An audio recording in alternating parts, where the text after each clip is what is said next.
Hello guys, आज जो drama मैं आप सबके लिए लेकर आई हूँ ये एक बहुत ही स्वीट सी खट्टी मीठी सी लव स्टोरी है जिसमें खटा तो बहुत ही कम है, बस मीठा ही मीठा है। ना कोई फजूल में मिसअंडरस्टैंडिंग का सीन है, ना कोई मिसकैरेज होता है, ना सुतेली बहन ना सुतेली माँ का चक्कर। तो चलिए बिना टाइम वेस्ट किए सीधा एक्सप्लेनेशन की तरफ। ड्रामे के स्टार्ट में हम ड्रामे के हीरो को देखते हैं। क्या हैंडसम हीरो है। इस हीरो को देखते ही ड्रामे को देखने का दिल करता है। इस हीरो को उसके असिस्टेंट की कॉल आती है। वो इससे बताता है कि मिस जियांग चाइना में वापस आ चुकी है। मिस जियांग असल में इसकी वाइफ है जिसे इसने ना कभी देखा ना कभी इससे बात की। इसकी मिस जियांग के साथ शादी सिर्फ और सिर्फ पेपर्स की हद तक लिमिटेड होती है, जो कि इसकी दादी ने इसकी ग्रैनी ने करवाई होती है, क्योंकि इसकी ग्रैनी को मिस जियांग कभी बहुत ही अच्छी लगी थी, जिसकी वजह से उसने अपने ग्रैंडसन की शादी मिस जियांग के साथ करवा दी थी। और मिस जियांग ने हमारे हीरो के साथ शादी सिर्फ और सिर्फ पैसे के लिए की थी। और जिस दिन इन दोनों की शादी हुई थी उसी दिन miss Jiang out of country चले गई थी। और आज 3 साल के बाद हमारे हीरो को पता चलता है कि वो वापस आ चुकी है। तो वो कहता है कि मुझे दोबारा मिस जियांग के बारे में बताने की ज़रूरत नहीं है कि वो आई है या वो गई है या वो जिंदा है या वो मर गई है। मुझे इस ग्रीडी औरत के साथ कोई भी रिलेशन नहीं रखना। यहाँ पर मैं आपको हीरो का नाम भी बताती चलूँ। हमारे हीरो का नाम मिस्टर लू है। अगले सीन में हम देखते हैं मिस्टर लू होटल में जाकर चेंज करने लगता है और यहाँ पर 2 लड़कियां किसी को ढूंढने के लिए आती हैं। और ये ब्लू ड्रेस वाली लड़की हमारी हीरोइन है, इसका नाम मिस जू है। मिस जू की फ्रेंड इसे कहती है कि अभी तो तुम चाइना में वापस आई हो और मैंने तुम्हें अपनी हेल्प करने के लिए बुला लिया। असल में मेरा बॉयफ्रेंड सामने इसी रूम में है और मुझे शक है कि कहीं वो गे ना हो, क्योंकि मेरी इंफॉर्मेशन के मुताबिक वो इस रूम में किसी बॉय से मिलने के लिए आया है और मैं चाहती हूँ कि तुम प्लीज मेरी हेल्प करो इन दोनों को रंगे हाथों पकड़ने में। मिस जू ही असल में मिस जियांग होती है और इसने अपना नाम चेंज करके मिस जू क्यों रखा होता है इसका हमें आगे चलकर कुछ देर में पता चल जाएगा। मिस जू की फ्रेंड का नाम मिस सुनान है। जू सुनान से पूछती है कि क्या तुम्हें यकीन है कि तुम्हारा बॉयफ्रेंड इसी रूम में है। वो कहती है कि हाँ, यही रूम नंबर है, जिसने मुझे इन्फॉर्म किया था उसने तो मुझे यही रूम नंबर बताया था। मिस जू से कहती है ठीक है, अब तुम मेरा कमाल देखते जाओ कि मैं करती क्या हूँ। और भागती हुई वो दरवाजे को लात मारकर खोलती है। सामने हमारे हीरो यानी मिस्टर ली को देखकर वो तो चौंक सी जाती है कि ये यहाँ पर अकेला क्यों है। और यहाँ पर मिस्टर लू भी इसे देखकर हैरान हो जाता है कि ये कौन है और ये ऐसे कैसे अंदर आ सकती है बिना पूछे बिना नॉक किए। जू के हाथ में मोबाइल होता है। वो मिस्टर लू को अकेला देखकर सोचती है कि ये अकेला क्यों है, सुनान का बॉयफ्रेंड यहाँ पर इसके साथ क्यों नहीं है। सुनान ने तो बताया था कि इसका बॉयफ्रेंड यहीं पर होगा, इसके साथ होगा। और फिर से वो सोचती है कि ये आदमी कितना ज्यादा हैंडसम है, कितना ज्यादा गुड लुकिंग है और ये इसकी वीडियो बनाने लग जाती है। मिस्टर लू इससे इसका मोबाइल छीन लेता है और कहता है कि तुम कौन हो और मेरे रूम में ऐसे कैसे आ सकती हो बिना बताए बिना नॉक किए। और तो और तुमने आते साथ ही मेरी पिक्स मेरी वीडियोस भी क्लिक करना शुरू कर दी। एक तो तुम जिस तरह से कमरे में आई हो और ऊपर से जैसे तुमने मेरी पिक्स को क्लिक करना शुरू कर दिया है, तो मैं चाहता हूँ कि मैं अभी पुलिस को बुलाऊं और तुम्हें पुलिस के हवाले कर दूं। मिस जू इसे कहती है कि पुलिस को बुलाना है तो बुला लो, मैं अभी पुलिस को बता दूंगी कि तुम मेरी फ्रेंड के बॉयफ्रेंड के साथ अपना अफेयर चला रहे हो। इसकी इस बात पर मिस्टर लू को हंसी आ जाती है। मिस जू कहती है कि शर्मिंदा होने के बजाय तुम मुस्कुरा रहे हो, मेरा मोबाइल मुझे वापस करो। मिस्टर लू कहता है कि अगर तुम्हें अपना मोबाइल चाहिए तो खुद आकर मुझसे अपना मोबाइल ले लो। वो मोबाइल पकड़ने के लिए मिस्टर लू के करीब जाती है तो मिस्टर लू इसको पकड़ लेता है और बहुत ही ज्यादा रोमांटिक होता हुआ इसके करीब होने लगता है। हमारी हीरोइन बेचारी इसकी इस हरकत पर सटपटा सी जाती है और आंखें फाड़े फाड़े इसको देखने लगती है कि ये क्या कर रहा है। वो इसके करीब आकर इसको किस करने लगता है। मिस जू इसको पीछे करके कहती है कि तुम ये क्या कर रहे हो, तुम मुझे जानते तक नहीं हो और ये सब तुम कितनी जुर्रत के साथ कर रहे हो। वो कहता है कि मैं तुम्हें ये बताता चलूं कि मैं किसी के बॉयफ्रेंड में इंटरेस्टेड नहीं हूँ, मैं बिल्कुल एक नॉर्मल आदमी हूँ और मुझे लड़कियां ही अच्छी लगती हैं, इसीलिए मैं तुम्हें किस करना चाह रहा था ताकि मैं तुम्हें ये बात प्रूव कर सकूं। वो कहती है अच्छा ठीक है, दूर रहो मुझसे, और कमरे से भागकर वापस निकल जाती है। मिस्टर लू खड़ा इसे जाता देखकर सोचने लगता है कि ये कितनी प्यारी सी, कितनी स्वीट सी, कितनी क्यूट सी लड़की है।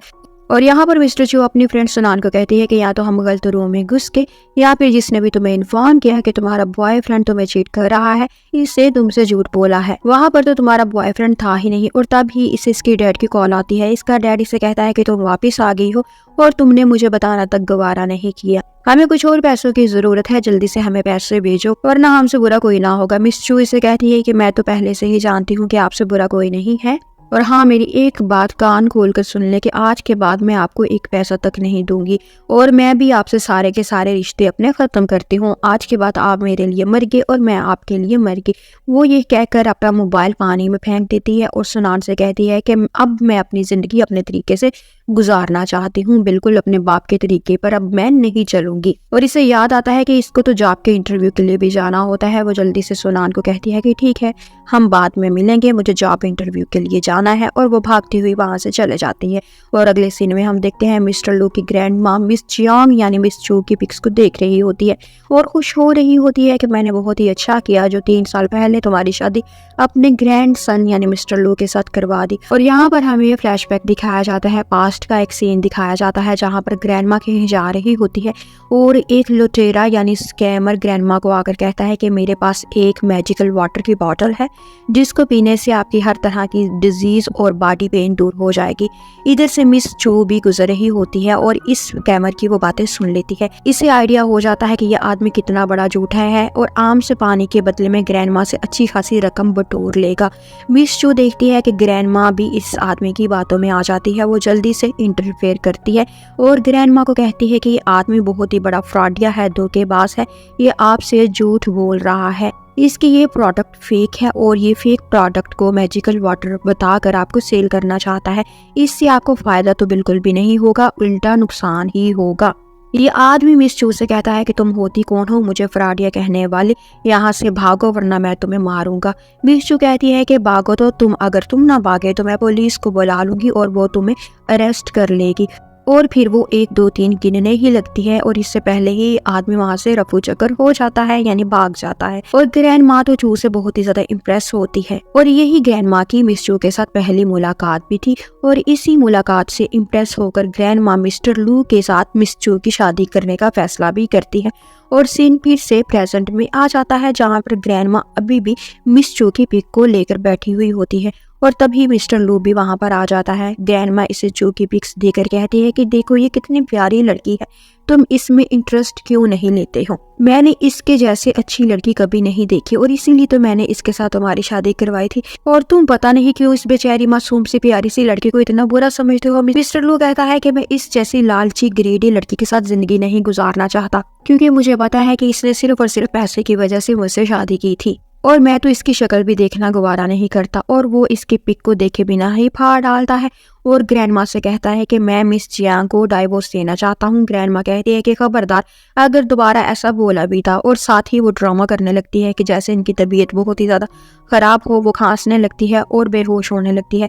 मिस्टर लू कहता है ठीक है, आप जैसा कहेंगी मैं वैसा ही करूँगा, अब आप ड्रामे करना बंद कर दें और मुझे परेशान ना करें। और फिर ग्रैंड माँ कहती है कि मैं चाहती हूँ कि तुम जायोंग के लिए सबसे एक्सपेंसिव रिंग बाय करके लेके आओ और 30 मिलियन का चेक इसको दे देती है। मिस्टर लू कहता है कि इतने ज़्यादा पैसों से तो मैं अपनी शॉपिंग करूंगा और ग्रैंड माँ को छेड़ते हुए वहां से चला जाता है। फिर हम देखते हैं वो अपने सेक्रेटरी के साथ ज्वेलरी शॉप पर होता है और ये दोनों मिलकर रिंग बाय कर रहे होते हैं। मिस्टर लू कहता है कि मुझे सबसे सस्ती रिंग दिखाओ। इसका सेक्रेटरी कहता है लेकिन ग्रैंड माँ ने तो कहा है कि आप सबसे महंगी रिंग ले। मिस्टर लू कहता है कि तुम्हें अपनी जॉब करनी है, ये जॉब से निकलना है, जैसा जैसा मैं कहता हूँ वैसा वैसा करते जाओ। इसका सेक्रेटरी कहता है कि हाँ ठीक है मैं समझ गया और सबसे सस्ती रिंग निकलवा कर वो मिस्टर लू को कहता है कि ये सबसे सस्ती रिंग है, आप ये चेक कर ले। वो रिंग देख रहे होते हैं कि वहाँ पर मिस चू भी आ जाती है। वो इसलिए ज्वेलर शॉप पर आती है कि जब इसे जॉब मिलेगी तो इसके पास बहुत से पैसे होंगे तो वो अपनी ज्वेलरी बाय कर सकेगी। और अभी से वो डिजाइन सिलेक्ट करने के लिए आती है। वो डिजाइन देख ही रही होती है कि इसकी नजर सामने मिस्टर लू और इसके सेक्रेटरी पर पड़ती है। इसे याद आता है कि ये तो वही लड़का है जिसे मैंने होटल रूम में देखा था। मिस्टर लू को इसका सेक्रेटरी रिंग चेक करवा रहा होता है। मिस्टर लू ने गुस्से के साथ मुंह दूसरी साइड को किया होता है क्योंकि वो तो मिस जियांग को डाइवोर्स देना चाहता था और सिर्फ ग्रैंड माँ की वजह से इसे ये सब करना पड़ रहा था। उसके लिए रिंग बाय करना पड़ रही थी लेकिन रिंग बाय करने में मिस्टर लू का जरा सा भी इंटरेस्ट नहीं होता और यहाँ पर मिस चू ये सब देख रही होती है। मिस्टर लू का सेक्रेटरी इसका हाथ पकड़ कर इसे जबरदस्ती रिंग चेक करवा लेता है। मिस चू को लगता है कि सुना ठीक ही कह रही होगी कि ये इसका बॉयफ्रेंड का बॉयफ्रेंड है और यहाँ पर ये किसी और के साथ भी सेट है और वो ये सोचकर हंसने और मुस्कुराने लगती है। तभी मिस्टर लू की नजर इस पर पड़ जाती है और वो भी सोचता है कि ये तो वही लड़की है जिसे मैंने होटल रूम में देखा था, जो मेरे कमरे में जबरदस्ती घुस आई थी। और जल्दी से वो इसके पीछे आ जाता है। वो मिस चू को लू की नजर इस पर पड़ जाती है और वो भी सोचता है कि ये तो वही लड़की है जिसे मैंने होटल रूम में देखा था, जो मेरे कमरे में जबरदस्ती घुस आई थी। और जल्दी से वो इसके पीछे आ जाता है। वो मिस चू को कहता है कि तुम यहाँ क्यों आई हो। मिस चू कहती है कि क्यों, ये क्या तुम्हारा माल है जो यहाँ पर मैं नहीं आ सकती हूँ। वो कहता है कि तुम मेरा पीछा कर रही हो, मैं जहाँ पर जाता हूँ वहाँ पर पहले से तुम मौजूद होती हो और मेरे पीछे आ जाती हो।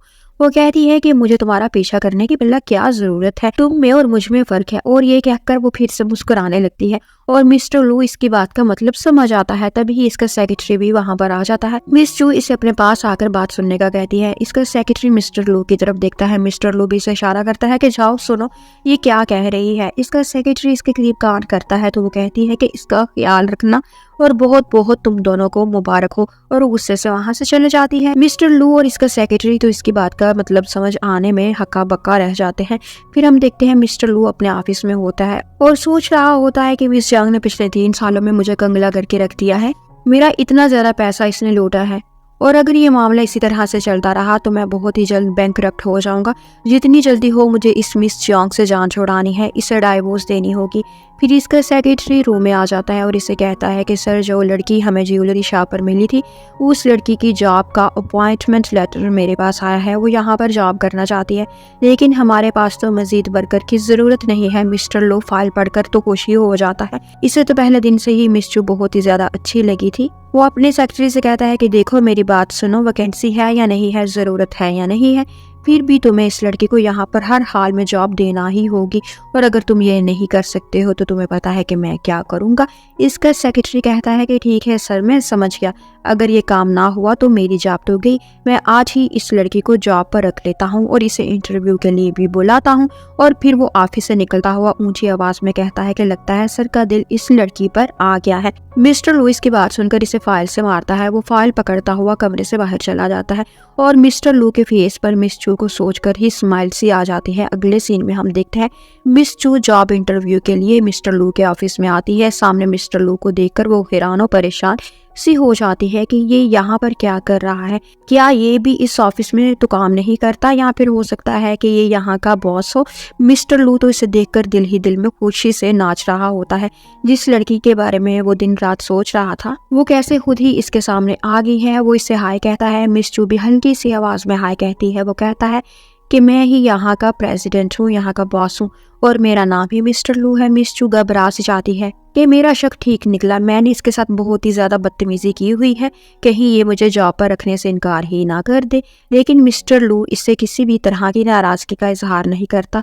वो इससे हैंडशेक करने के लिए हाथ आगे बढ़ाता है। मिस चू भी अपना हाथ आगे बढ़ाती है।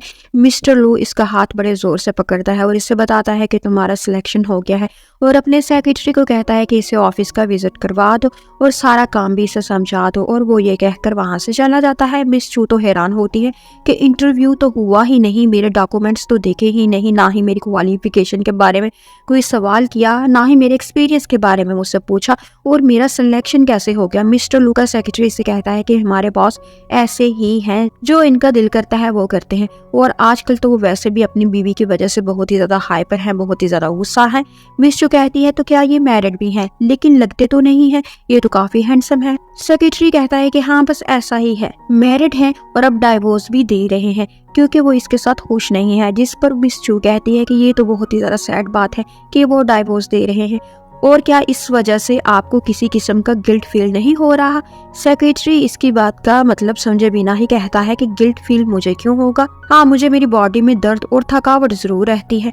मिस चू इसकी बात का गलत मतलब निकालते हुए मुस्कुराने लगती है और फिर अगले सीन में हम देखते हैं वो रोड पर जा रही होती है और सोच रही होती है कि अब तो मुझे जॉब भी मिल गई है, अब मेरे पास बहुत से पैसे होंगे जिनसे मैं शॉपिंग करूंगी, मैं ये बाय करूंगी, मैं वो बाय करूंगी, अपना फेवरेट फूड खा सकूंगी। वो इन सोचों में गुम खुशी खुशी कहीं जा रही होती है कि इसे आवाज आती है चोर चोर चोर। वो पीछे मुड़कर देखती है तो एक चोर किसी का बैग चुरा कर जा रहा होता है। वो तेजी से अपना पाँव आगे कर देती है, चोर गिर जाता है। मिस चू इससे बैग पकड़ लेती है और जिसका बैग चोर ने चुराया होता है वो कोई और नहीं होता बल्कि ग्रैंडमा ही होती है। मिस चू तो इसे नहीं पहचान पाती, वो इसे इसका बैग वापस करती है, जबकि ग्रैंडमा तो इसे फौरन ही पहचान लेती है कि ये ही मेरी बहू है, यानी मेरी डॉटर इन लॉ है।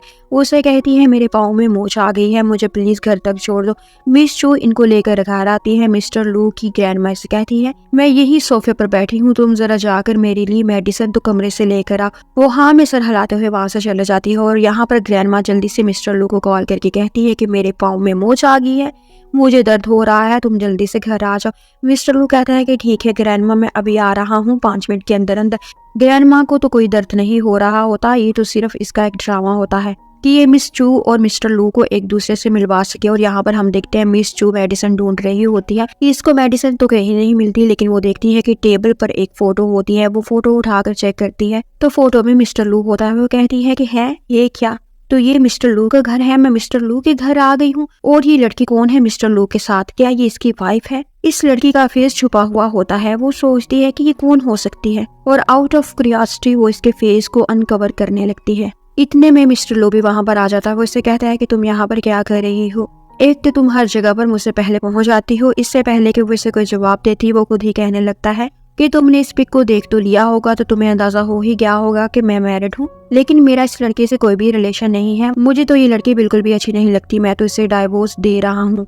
मैं तो इसकी शक्ल भी देखना पसंद नहीं करता, इसलिए इसकी शक्ल को मैंने छुपा दिया है। और मिस चू सोच रही होती है कि ये सारी बातें मिस्टर लू मुझे भला क्यों बता रहा है। और यहाँ पर हम देखते हैं मिस चू के भाई और बाप को फिर से मिस चू से पैसे लेने की जरूरत होती है। वो दोनों मिस्टर लू के घर के बाहर आ जाते हैं। चू का भाई अपने डैड से कहता है कि हम यहाँ पर क्यों आए हैं। इसका बाप कहता है क्योंकि आज चू की मदर इन लॉ की बर्थडे है, तो हम बर्थडे सेलिब्रेशन के बहाने से वहाँ पर जाएंगे और इनसे हम पूछेंगे कि हमारी बेटी यानी मिस चू कहाँ पर है। जब से वो चाइना से आई है इसने हमसे कांटेक्ट नहीं किया और अपना फोन बंद किया हुआ है, और मुझे लगता है कि चू यहीं पर रह रही होगी। हमने तो उसकी इतने अमीर घर में इसीलिए शादी की थी कि वो हमारी नेसेसिटीज को पूरा कर सके, हमें पैसा दे सके, और अब ये हमसे छुप रही है।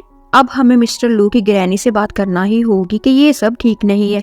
और यहाँ पर हम देखते हैं मिस्टर लू मिस चू के साथ अपनी ग्रैनी की बर्थडे पर आता है। एक्चुअली मिस्टर लू ने मिस चू को बोला था कि तुम प्लीज मेरी हेल्प करो और मेरी मिसेस बनकर मेरी ग्रैनी के सामने मेरे साथ चलो। इस तरह से वो मेरी फीलिंग्स को अंडरस्टैंड करते हुए मुझे मेरी वाइफ से डाइवोर्स लेने के लिए मना नहीं करेगी। और यहाँ पर ग्रैनी ये देखकर खुश हो जाते हैं कि मिस चू और मिस्टर लू एक साथ आ रहे हैं, क्योंकि मिस चू ही असल में मिस जियांग होती है। इस तरह से दादी पोता दोनों ही अपनी अपनी जगह पर खुश होते हैं।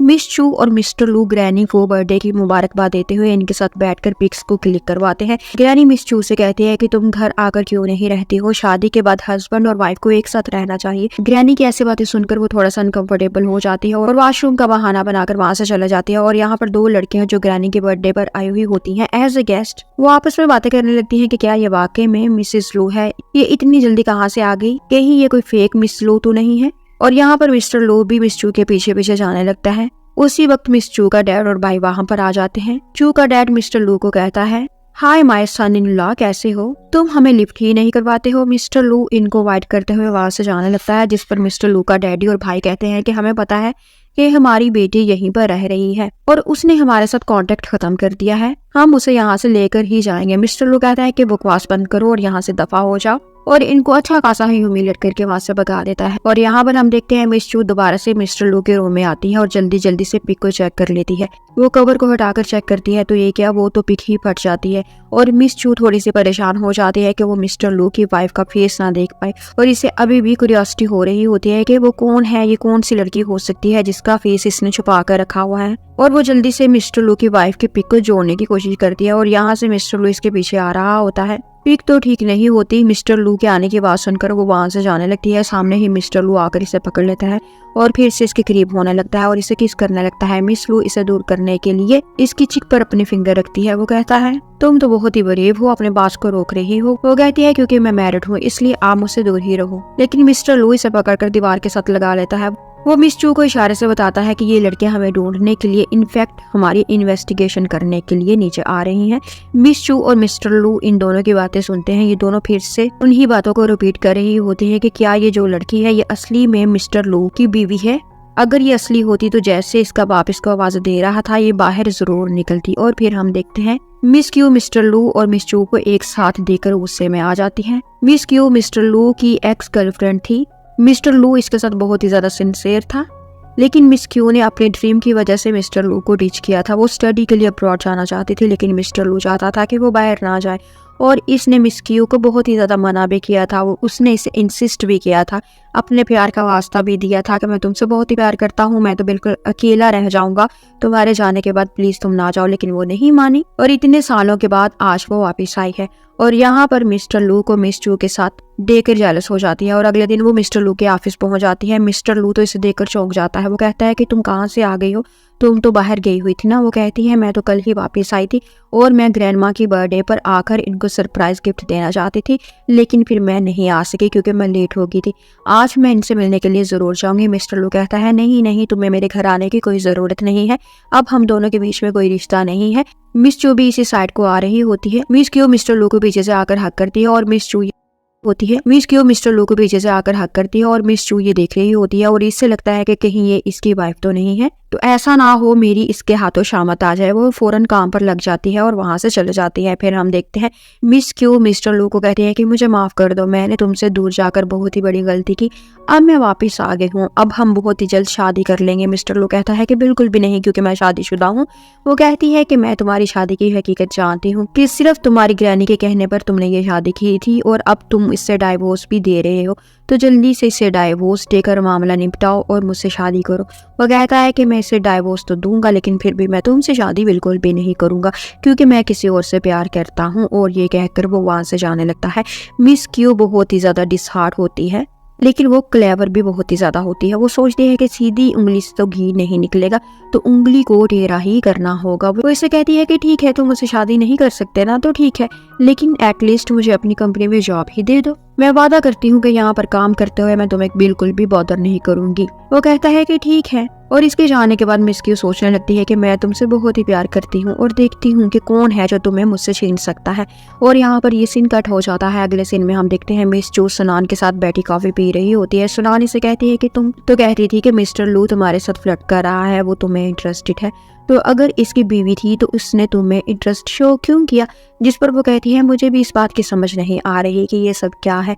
आज मुझे मिस्टर लू की वाइफ को देखकर अजीब सी जेलसी भी पता नहीं क्यों हुई, हालांकि मेरे दिल में भी मिस्टर लू के लिए कुछ भी फीलिंग्स नहीं है, लेकिन फिर भी जब मैंने इसे इसकी वाइफ के साथ देखा तो मुझे जेलसी हुई। एनीवेज जो भी है, अब मुझे बस अपने काम पर फोकस करना है। और अगले सीन में हम देखते हैं इसके दो कोलीग्स आकर इसको पकड़ लेते हैं और कहते हैं कि क्या तुमने सुना है कि मिस्टर लू की मिसेस वापस आ गई हैं। वो कहती है मुझे भला क्या पता इसके बारे में, ये मिस्टर लू की लाइफ है, उसका पर्सनल मैटर है, मैं कौन होती हूँ इस चीज को डिस्कस करने वाली। और तब ही सामने से मिस्टर लू और मिस क्यू आ रहे होते हैं। इन दोनों को आता देखकर ये सब इनको हाय बोलते हैं। मिस क्यू मिस चू के सामने शो ऑफ करने के लिए मिस्टर लू को कहती है कि आज रात हम दोनों एक साथ डिनर करने के लिए जाएंगे। मिस्टर लू कहता है कि तुम खुद ही चली जाना, मेरे पास टाइम नहीं है, और वो रूडली इससे बात करता हुआ वहां से चला जाता है।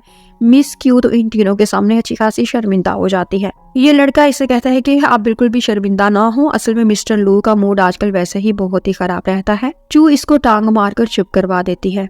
मिस्टर क्यू कहती है कि जो भी है, अभी जिस तरह से मिस्टर लू ने मेरे साथ बिहेव किया है, मैं चाहती हूँ कि इसके बारे में ऑफिस में किसी और को पता ना चले। यानी कि इसका मतलब होता है कि जिस तरह से मिस्टर लू ने मेरे साथ रूडली बात की है तुम लोगों के सामने, तो तुम ऑफिस में किसी और को ना इसके बारे में बताना। और यहाँ पर हम देखते हैं मिस चू ऑफिस में टेबल पर सर रखकर सो रही होती है और इस अपने ड्रीम में भी मिस्टर लू ही नजर आते हैं। वो घबरा कर उठ जाती है और कहती है कि ये क्या हो रहा है, मैं एक शादीशुदा एक मैरिड इंसान को ख्वाब में कैसे देख सकती हूँ। तभी मिस्टर लू का सेक्रेटरी वहां पर आ जाता है। वो इसे देखकर कहता है कि मिस चू आपको क्या हुआ है, आपकी तबीयत ठीक नहीं लग रही। मिस चू कहती है कि मैंने एक बहुत ही बुरा ख्वाब देखा है, इसलिए मैं डर गई हूँ, घबरा गई हूँ। सेक्रेटरी कहता है कि ख्वाबों की दुनिया से बाहर आ जाओ और काम पर ध्यान दो, ये फाइल्स लो और इन फाइल्स पर मिस्टर लू से साइन करवा कर लाओ। ये सुनकर तो जैसे इसे अफरा तफरी सी पड़ जाती है कि पता नहीं क्या हो जाएगा अगर वो ऐसा करेगी। वो जल्दी से अपनी फाइल्स भी इस सेक्रेटरी को देकर कहती है कि तुम मेरी भी फाइल्स पकड़ो और अपनी भी फाइल्स लो और खुद जाकर साइन करवा कर ले आओ, और खुद वहां से जल्दी से भाग जाती है। सेक्रेटरी सोचता है कि इसे क्या हो गया है, लगता है इसने वाकई में कोई बुरा ख्वाब देखा है। और फिर हम अगले सीन में देखते हैं मिस क्यू कुछ फाइल्स लेकर मिस्टर लू के ऑफिस आती है और इसे कहती है कि आज का जितना भी काम था मैंने कर लिया है, क्यों ना आज हम डिनर एक साथ करें। वो कहता है मैंने तुमसे पहले ही कहा है कि मेरे पास इन फजूल बातों के लिए वक्त नहीं है। तभी वहां पर मिस चू भी आ जाती है। वो इनके लिए कॉफी बनाकर लाई होती है। इसे आता देखकर मिस्टर लू के फेस पर तो एकदम से स्माइल आ जाती है। इस बात को मिस क्वी भी नोट करती है कि अभी तो ये मेरे साथ कितना रूडली बिहेव कर रहा था, मेरे साथ नाराज था, और इस च्यू की बच्ची के आते ही इसके चेहरे पर खुशी आ गई है। च्यू इन दोनों को काफी सर्व करती है। जब वो काफी मिस क्यू को पकड़ाने लगती है तो वो जानबूझकर काफी इसके हाथ पर गिरा देती है। मिस च्यू का हाथ जल जाता है और इधर से मिस्टर लू जल्दी से उठकर मिस च्यू की हाथ की तरफ बढ़ता है। ये अपना हाथ पीछे कर लेती है और कहती है कि मुझे कुछ नहीं हुआ, मैं बिल्कुल ठीक हूँ। लेकिन मिस्टर लू के तो होश ही उड़ चुके हुए होते हैं।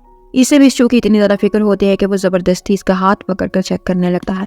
ये सब देखकर मिस क्यू का तो गुस्सा और भी ज्यादा आसमान पर पहुंच जाता है। मिस्टर लू मिस च्यू का हाथ देखता है तो वो जल गया होता है। वो जल्दी से जबरदस्ती इसे हॉस्पिटल लेकर जाता है।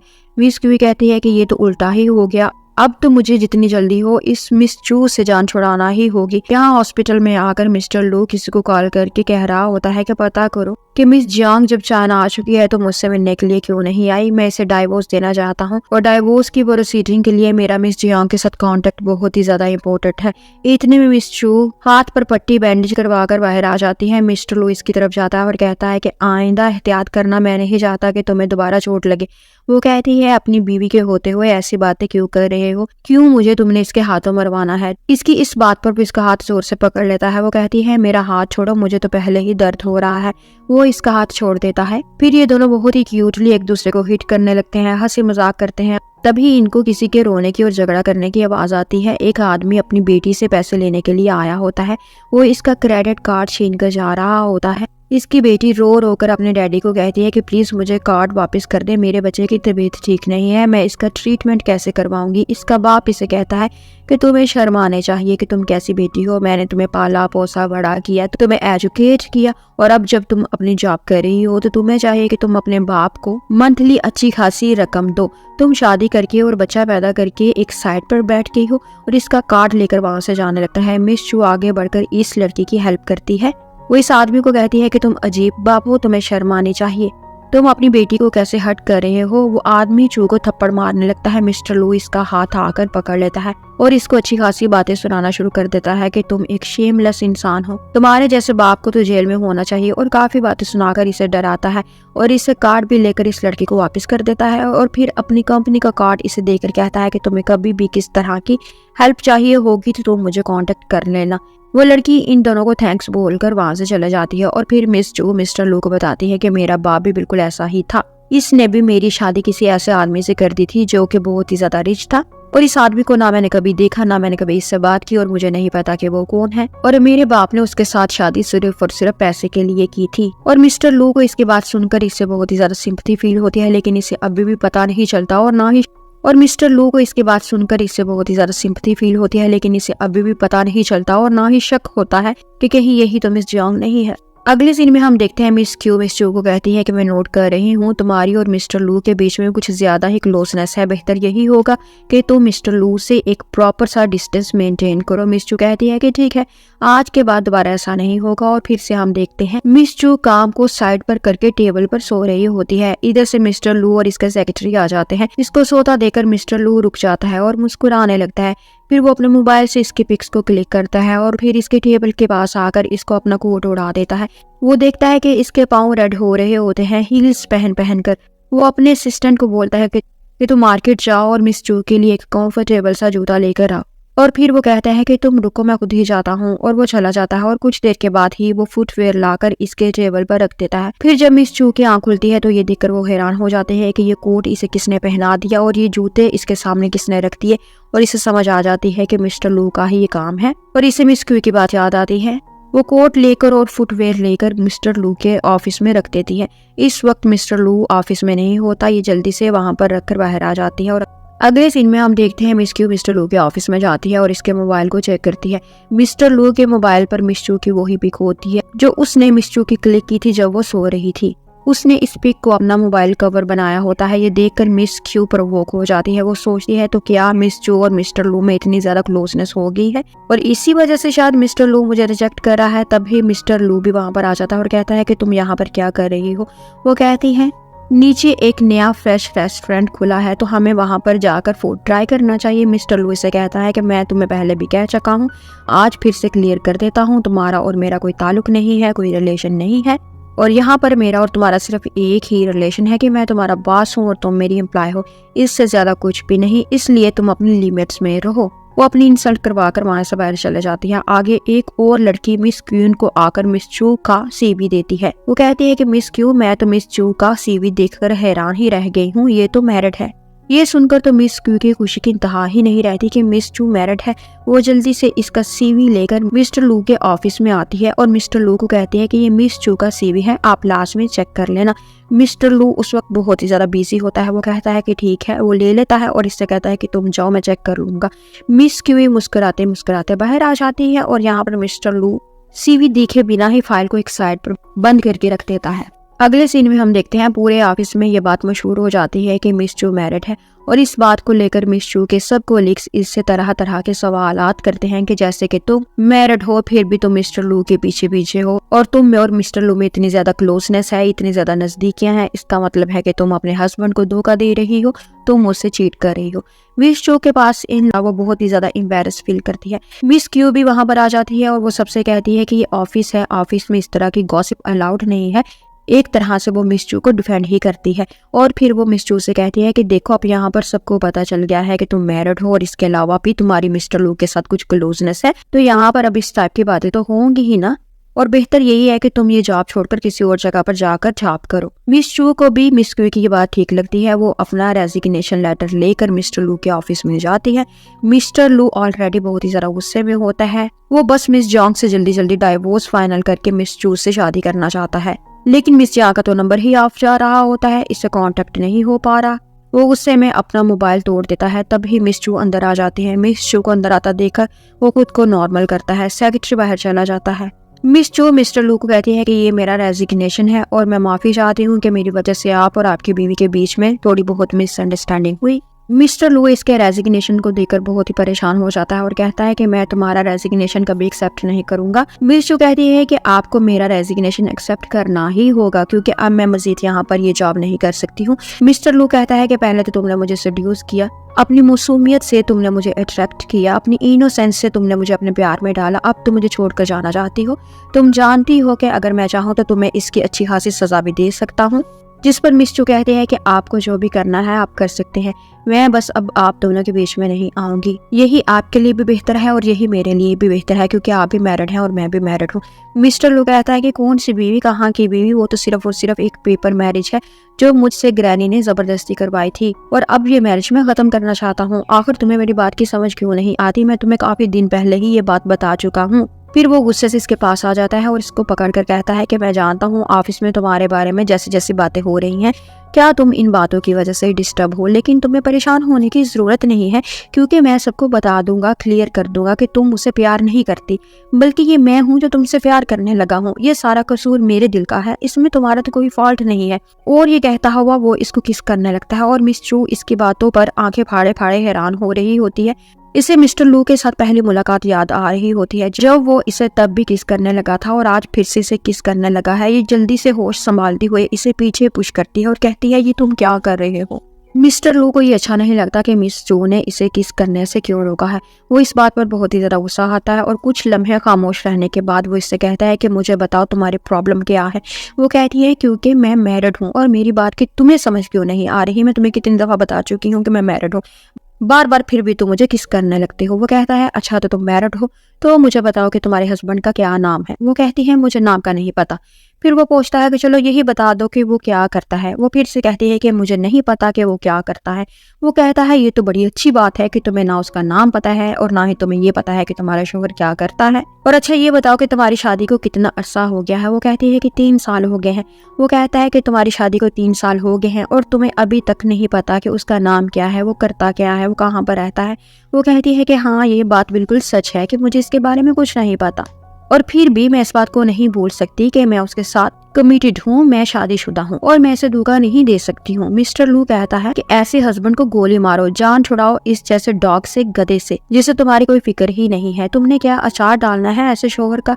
वो ये कहता हुआ फिर से इसके करीब आने लगता है। मिस चू इसको फिर से पुश करती है। इस बात पर मिस्टर लू को दोबारा से गुस्सा आ जाता है और वो कहता है कि एक तो ये तुम्हारा शोहर बहुत बड़ी प्रॉब्लम बन गया है, लगता है ये कभी भी मुझे मेरी मोहब्बत हासिल नहीं करने देगा। और फिर वो मिस चू से कहता है कि 100 बातों की एक बात, मैं तुम्हारा रेजिग्नेशन कबूल नहीं कर सकता, एक्सेप्ट नहीं कर सकता, और तुम जाओ और अपने इस डॉग डंकी हस्बैंड से डाइवोर्स लो। वो कहती है वो क्यों, मैं इससे डाइवोर्स क्यों लूं? मिस्टर लू कहता है क्योंकि मैं भी अपनी वाइफ को डाइवोर्स दे रहा हूँ, इसलिए तुम भी अपने इस सो कॉल्ड शोहर को डाइवोर्स दे दो। वो कहती है कि अगर मैं इससे डाइवोर्स ना लूं तो वो कहता है कि अगर तुमने डाइवोर्स ना ली तो मुझसे बुरा कोई ना होगा।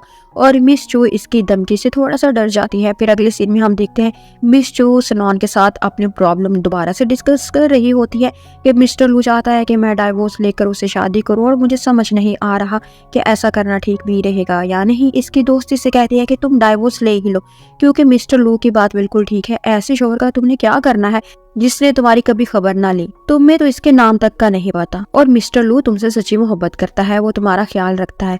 तुम्हें भी चाहिए कि तुम इस झूठे हस्बैंड से जान छुड़ाकर सच्चे इंसान के साथ शादी कर लो और सच्चे इंसान का हाथ थाम लो। मिस चू कहती है ये बात तो तुम्हारी ठीक है, लेकिन प्रॉब्लम ये है कि मैं डाइवोर्स कैसे लूं?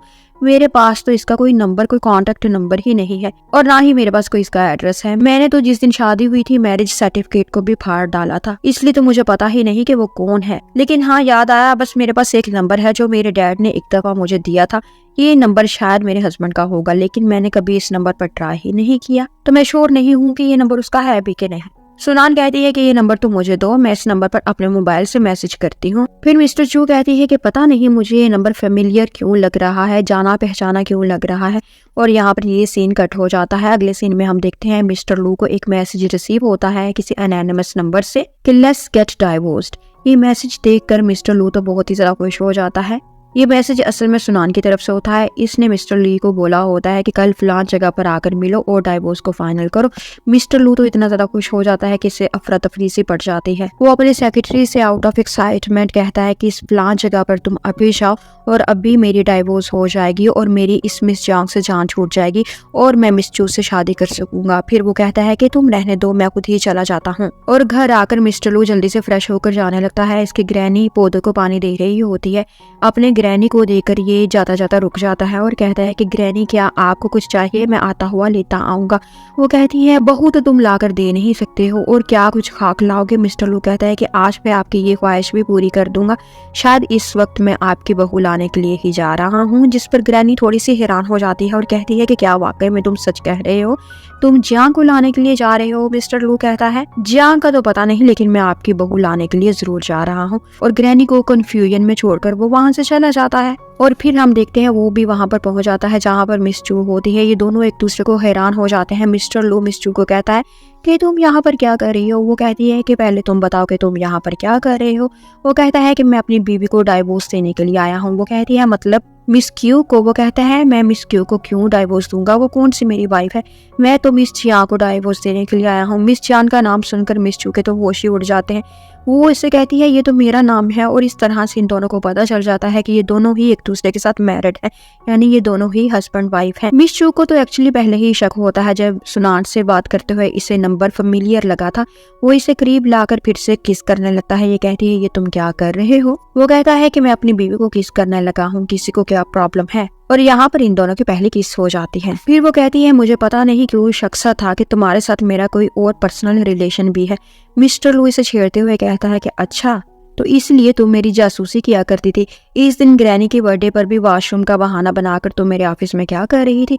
मिस चू से कहती है कि मैंने वॉशरूम का बहाना जरूर किया था, लेकिन मैं सिर्फ तुम्हारी वाइफ की पिक को देखने के लिए वहां पर गई थी, लेकिन वो तो फट ही गई, मैं पिक्स को देख ही नहीं पाई।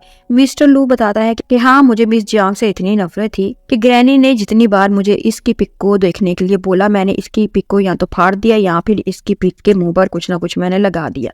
और यहाँ पर हमें फ्लैशबैक का सीन दिखाया जाता है जहाँ पर मिस्टर लू ड्रंक हालत में घर आता है।